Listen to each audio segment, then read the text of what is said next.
Oi, gente, tudo bem? Aqui é Thalita do Conversas Literárias e hoje é domingo. Hoje é dia de estudo.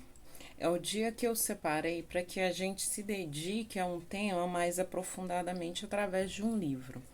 A gente começou domingo passado, a gente começou a estudar o livro Mindset, que eu acho que é um livro bastante importante, esse livro aqui, né? Eu deixei ele aí com vocês. Mindset, a nova psicologia do sucesso. E eu acho que esse livro é importante porque ele vai ajudar, ele vai conversar com a gente sobre as nossas posturas diante da vida. Faz muito parte daquilo que eu acredito, que a vida é o que ela é, a mesa meio que já está posta. A grande diferença é como a gente se coloca diante dos fatos. É lógico que conhecendo o desenvolvimento cerebral e entendendo de neurociência, a gente sabe que muito dos nossos comportamentos são condicionados por momentos da nossa vida, por situações que a gente viveu, mas que a gente tem a capacidade também de modificar o cérebro, porque apesar dele ter sido marcado por esses acontecimentos, vamos dizer assim, o nosso cérebro também responde a novos estímulos. Hoje a gente sabe que existe a neuroplasticidade, a neurogênese, né? A ciência já disse isso pra gente. Então é possível que a gente crie novas células no cérebro e é possível que a gente consiga até certo ponto moldar o nosso cérebro novamente. E esse livro fala muito disso. Hoje a gente vai começar a ler, a gente vai ler o primeiro capítulo desse livro e aí a gente vai entendendo o que é o mindset. Eu acho que esse livro vai ajudar bastante vocês e que pode trazer a possibilidade de modificação das suas atitudes, das atitudes de vocês diante dos acontecimentos. Então a gente vai começar com a leitura e aí a gente vai comentando durante o vídeo. Os mindsets. Quando eu era uma jovem pesquisadora em início de carreira, aconteceu algo que mudou minha vida. Eu era obcecada pela ideia de compreender como as pessoas lidam com os fracassos e resolvi estudar esse tema observando como os estudantes lidavam com problemas difíceis. Assim, levei várias crianças, uma de cada vez, a uma sala em sua escola, onde as deixei ficar à vontade com uma série de quebra-cabeças para resolver. Os primeiros eram bastante fáceis, mas os seguintes iam ficando mais difíceis. Enquanto as crianças resmungavam, suavam e se esforçavam, eu observava suas estratégias, investigava o que passavam e sentiam. Esperava encontrar diferenças no modo como enfrentavam as dificuldades, mas percebi uma coisa que jamais havia imaginado. Diante dos quebra-cabeças difíceis, um menino de 10 anos puxou a cadeira para mais perto, esfregou as mãos, estalou os dedos e exclamou: "Adoro um desafio." Outro, lutando com os quebra-cabeça, ergueu os olhos com uma expressão satisfeita e disse com ar de autoridade: "Sabe, eu já esperava aprender alguma coisa com isso." O que há de errado com eles? Pensei. Sempre havia achado que uma pessoa ou sabia lidar com fracasso ou não sabia. Nunca imaginara que alguém pudesse gostar do fracasso. Essas crianças seriam excepcionais ou teriam encontrado alguma coisa nova? Então ali ela coloca, né, um desafio para algumas crianças que são quebra-cabeças. Inicialmente ela coloca quebra-cabeças mais fáceis, depois ela vai colocando cada vez quebra-cabeças mais difíceis. E o que ela percebe? Ela percebe que algumas crianças, diante da dificuldade, diante do não, né, ali, porque não consegui montar aquele quebra-cabeça, elas não ficavam desanimadas. Algumas crianças, pelo contrário, à medida que a dificuldade ia aumentando, elas ficavam cada vez mais estimuladas. E aí vem, né, toda a pesquisa dela. Todos temos um exemplo a seguir. Alguém que nos indicou o caminho no momento crítico de nossas vidas. Aquelas crianças se tornaram meus modelos de comportamento. Evidentemente sabiam algo que eu desconhecia, e eu estava decidida a descobrir o que era, a entender o tipo de mindset capaz de transformar o fracasso em um dom. Então, que crianças eram aquelas? Né? Que formas de entender o fracasso e o desafio que aquelas crianças tinham, que não era muito comum, né? Porque talvez o comum da gente ver, não deu certo, eu desisto, esse aqui eu não vou montar mais não quero mais, parei, parou a brincadeira, né? Que talvez seja uma das formas que a gente tem de lidar com a vida, né? Às vezes no primeiro desafio, no primeiro não, a gente desiste. Essas crianças não. Então, o que essas crianças iriam ensinar para ela? Que sabiam elas? Sabiam que as qualidades humanas, tais como as habilidades intelectuais, podem ser cultivadas por meio do esforço. E era isso que estavam fazendo, tornando-se mais inteligentes. Não apenas o fracasso não as desestimulava, como nem sequer imaginavam que estivesse fracassando, achavam que estavam aprendendo. Então, olha que interessante. Essas crianças não entendiam o não saber montar ali logo na primeira vez como um fracasso. Elas entendiam aquilo como uma oportunidade de aprendizado. O que eu estou aprendendo aqui? Peraí, eu já sei como não errar. Eu já sei como não fazer. Agora eu vou para a próxima etapa. Eu, por outro lado, achava que as qualidades humanas eram esculpidas em pedra. Ou você era inteligente ou não era. E o fracasso significava que não era. Simples assim. Se conseguia planejar os êxitos e evitar os fracassos, poderia continuar sendo inteligente. Os esforços, os erros e a perseverança não faziam parte desse panorama. Então, o que ela está dizendo é que ela achava que as pessoas nasciam ou inteligentes ou não inteligentes. Ou você nascia com determinadas capacidades ou então já era. Né? Não interessava mais o resto. E o que ela vai mostrar nesse livro e nesse percurso dela é que não é isso, né? Que o nosso cérebro, é o que eu falei, o nosso cérebro responde a estímulos. Inteligência não é um pote que você recebe cheio ou vazio quando você nasce.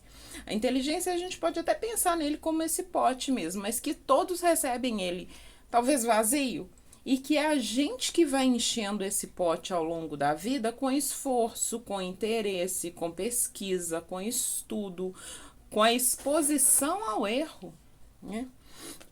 Então vamos lá. A questão de saber se as qualidades humanas podem ser cultivadas ou se são imutáveis é antiga. A novidade é que essas crenças significam para você.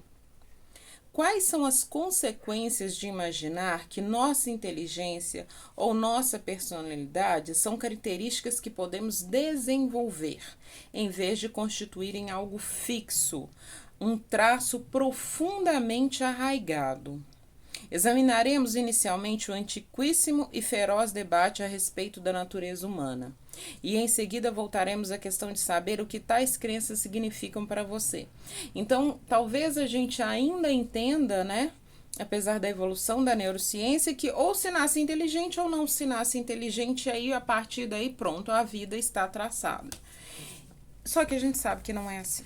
Né? Hoje a gente sabe que não existe capacidade cognitiva, né? E na capacidade, quando a gente fala em capacidade cognitiva, a gente está falando de memória, de criatividade, de atenção, de resolução de problemas.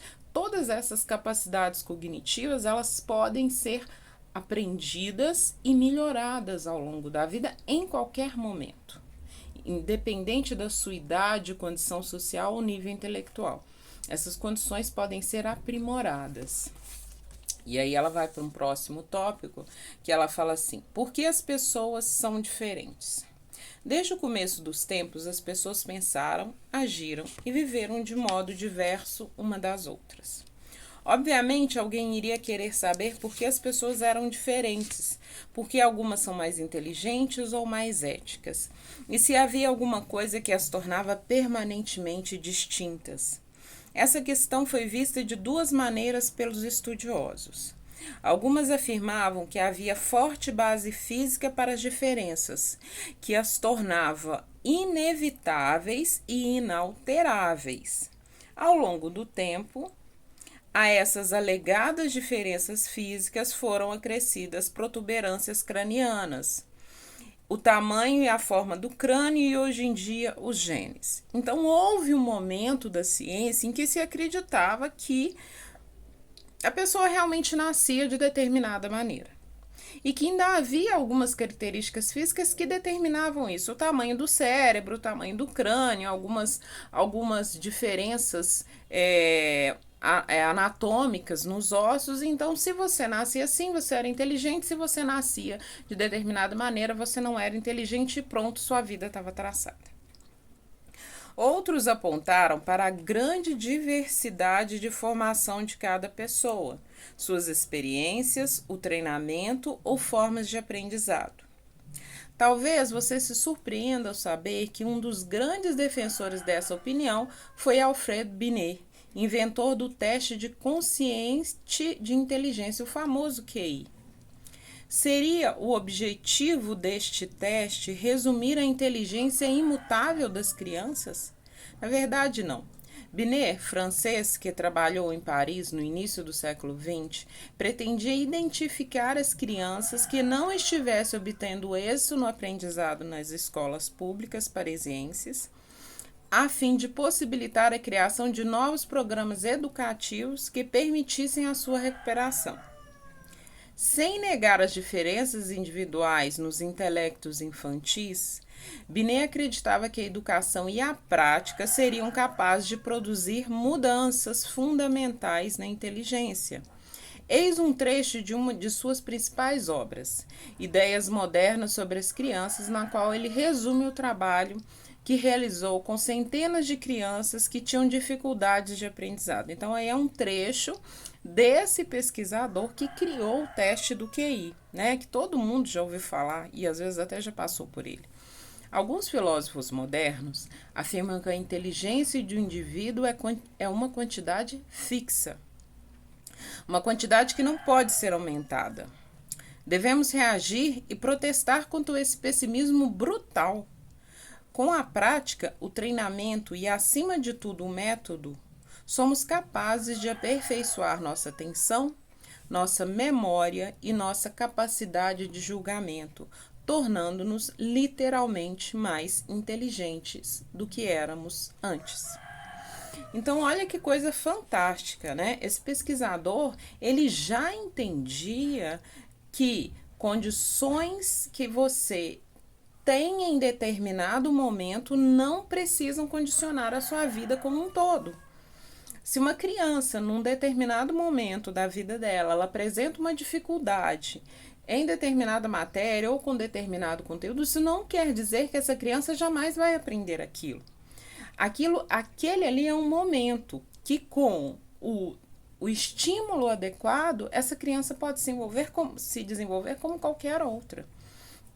E isso é fantástico, né, gente? Isso é quase assim, é libertar a gente de crenças, né? Que a gente escuta muito, a famosa frase, eu nasci assim, não tem jeito, eu vou ser sempre assim. Isso não existe. Só existe se você não quiser, lógico, porque se você não quiser, aí nada pode ser feito. Quem terá razão? Hoje em dia, a maioria dos especialistas concorda que não há uma única resposta. Não se trata de natureza ou estímulo, genes ou meio ambiente. A partir da concepção, há um intercâmbio constante entre uma coisa e outra.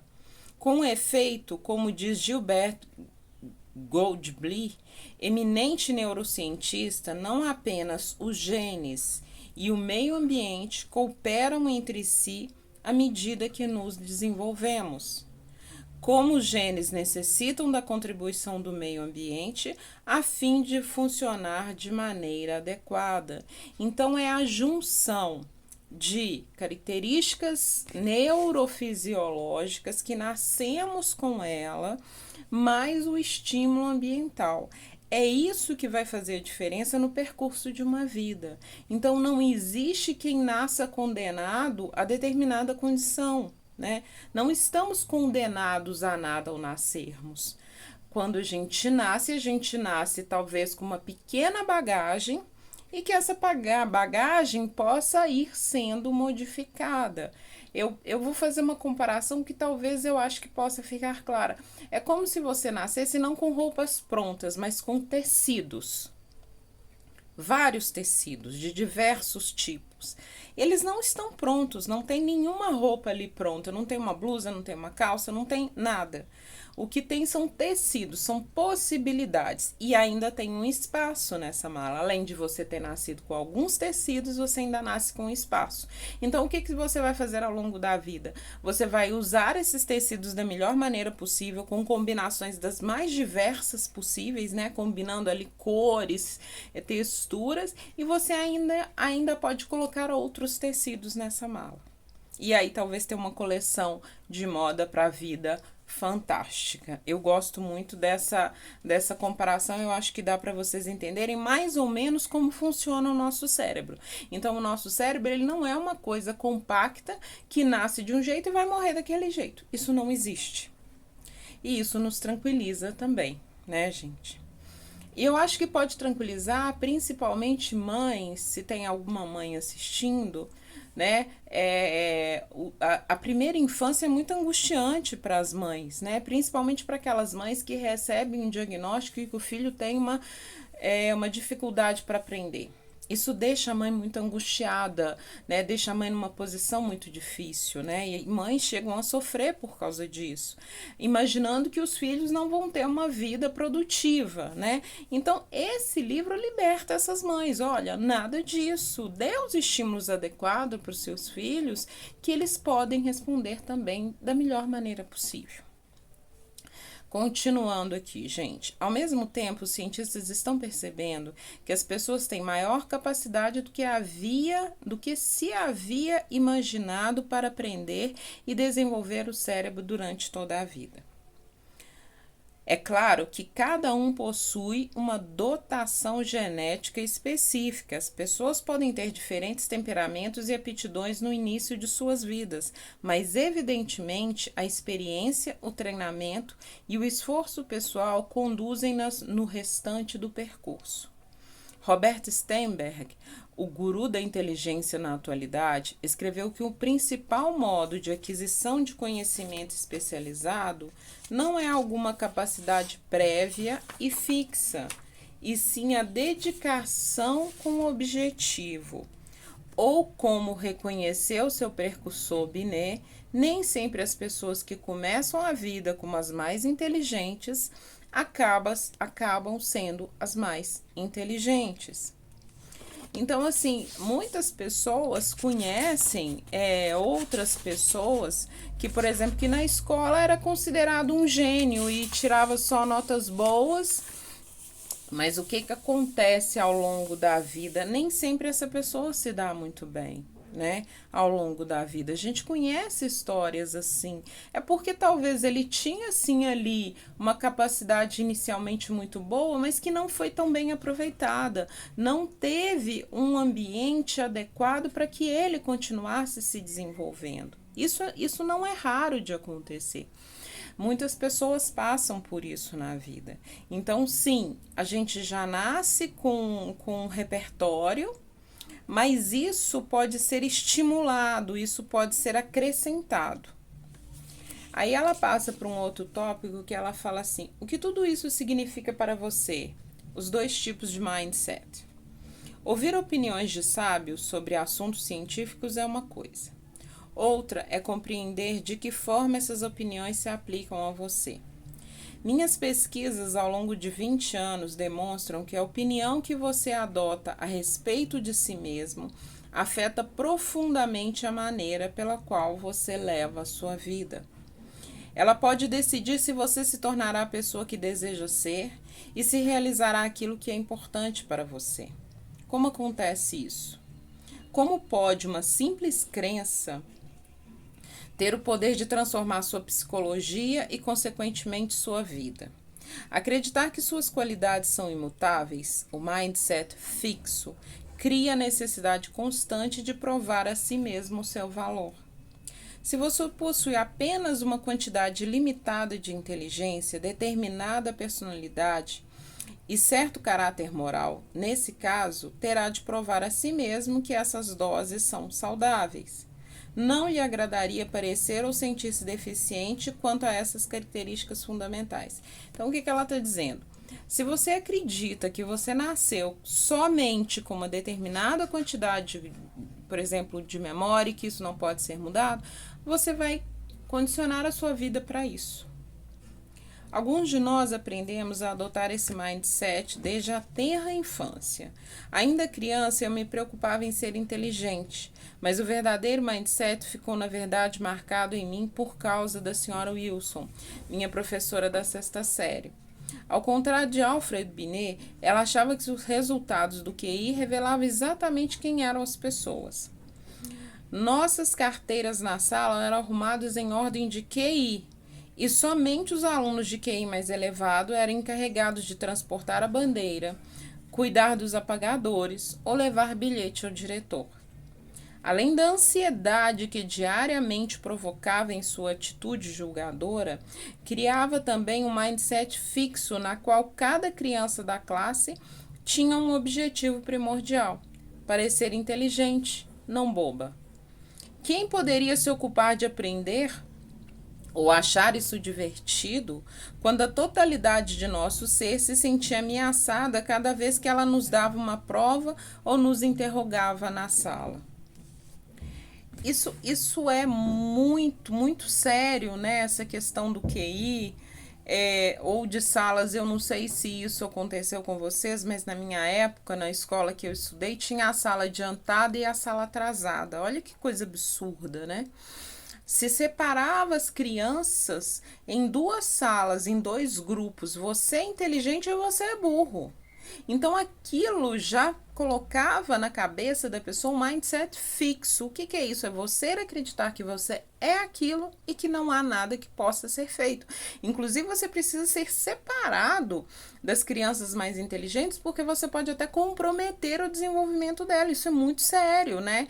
Quando eu lembro que isso aconteceu, né, comigo, na minha geração, eu fico impressionada como que há tão pouco tempo atrás, né, há 40 anos atrás, isso poderia acontecer, né? Você determinava que aquelas crianças eram ou inteligentes ou burras. Pronto, simples assim. E vocês têm que caminhar separadas. As crianças inteligentes aqui, as crianças burras aqui. E isso, de determinada forma, ou de uma forma muito completa, condicionava a nossa vida. É muito profundo isso, é muito sério, né? Porque a partir daí, se a pessoa não passa por todo um processo de ressignificar isso e de entender esse processo escolar como um processo não adequado, ela realmente vai acreditar que aquilo é verdade. Então, olha o quanto é sério isso, gente. Bom, se eu cresço acreditando que eu não sou tão inteligente quanto aqueles outras crianças, eu não posso me envolver em determinadas atividades, porque aquilo é para gente inteligente, né? Eu não posso, por exemplo, me inscrever numa Olimpíada de Matemática, porque aquilo é para gente inteligente. Eu não posso fazer determinada prova, porque aquilo é para gente inteligente. Eu não vou conseguir. Então, eu vou condicionando a minha vida nesse sentido. Olha o quanto que isso é sério. Já vi inúmeras pessoas que têm o único objetivo essencial de provar a si mesmas na sala de aula, em suas carreiras e em seus relacionamentos. Cada situação exige uma confirmação de sua inteligência, personalidade ou caráter. Cada situação passa por uma avaliação. Terei sucesso ou fracassarei? Farei papel de tolo ou me mostrarei inteligente? Serei aceito ou rejeitado? Vou me sentir vencedor ou derrotado? Foi essa marca que é colocada nessas crianças, né? Esse grupo de crianças que, por exemplo, na minha época, foram colocadas na sala atrasada, eles vão ter isso a vida inteira. Essa cobrança a vida inteira. Peraí, eu sou inteligente ou não? Vai dar certo ou não vai? Né? Farei papel de tolo ou me mostrarei inteligente? Mas não é fato que na nossa sociedade valoriza a inteligência, a personalidade e o caráter? Não é normal querer desenvolver as características? Sim, mas há outro mindset no qual essas características não são simplesmente como cartas de baralho que você recebe e com as quais tem de viver, sempre tentando convencer a si mesmo e aos demais que tem um Royal Flush nas mãos, quando no íntimo teme ser somente um par de 10. Nesse outro mindset, as cartas recebidas constituem apenas o ponto de partida do desenvolvimento. Esse mindset de crescimento se baseia na crença de que você é capaz de cultivar suas qualidades básicas por meio de seus próprios esforços. Embora as pessoas possam diferir uma das outras de muitas maneiras em seus talentos e aptidões iniciais, interesses ou temperamentos, cada um de nós é capaz de se modificar e desenvolver por meio do esforço e da experiência. Então, quando a gente volta lá naquele mindset, né, fixo que foi dado a essas crianças, ou você é inteligente ou você não é, as que não eram consideradas inteligentes talvez vão passar uma vida inteira tentando provar ao outro que ela é inteligente, que ela não é tola, que ela é capaz. E nessa busca vai ser um desgaste enorme, né? Porque ela vai estar voltada o tempo todo para o outro, mas acreditando intimamente que ela não é capaz. Será que as pessoas dotadas desse mindset acreditam que qualquer um pode se tornar qualquer coisa? Que qualquer pessoa com motivação ou instrução adequada pode se transformar em um Einstein ou um Beethoven? Não, mas acredita que o verdadeiro potencial de uma pessoa é desconhecido.